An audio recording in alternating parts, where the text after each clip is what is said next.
Il Carnevale di Venezia non può e non deve morire, così il sito venezia.com, da sempre una delle voci più attente alla città, ha lanciato l'invito alle mamme di portare nel pomeriggio di Giovedì Grasso i bambini a giocare vestiti in maschera in Campo Sant'Angelo. Il carnevale per i bambini è una cosa importante perché i bambini sono il nostro futuro e non devono essere privati di un'occasione di divertimento e di spensieratezza.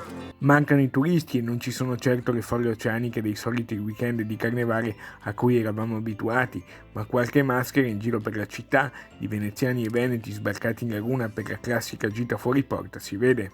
C'è poi il progetto del videomaker veneziano Andrea Rizzo, che ha voluto tracciare un ponte ideale tra questa edizione 2021 in digitale e il 2022, quando si spera tutto tornerà alla normalità in presenza.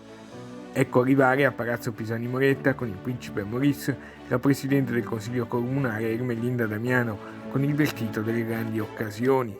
Tra le iniziative per i veneziani anche quelle promosse dalla Proloco di Lide Palestrina. Faremo delle iniziative come quella degli chef che stiamo proponendo in questi giorni di Cucina d'Amore, delle ricette che poi rimangono comunque nella nostra pagina e chiunque può visitarla e vederle. Obiettivo, ripartenza.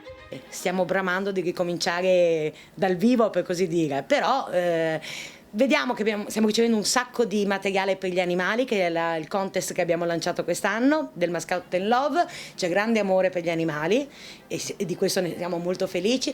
Abbiamo ricevuto delle poesie, perché in palio c'è un bellissimo volo questa volta su San Marco in elicottero.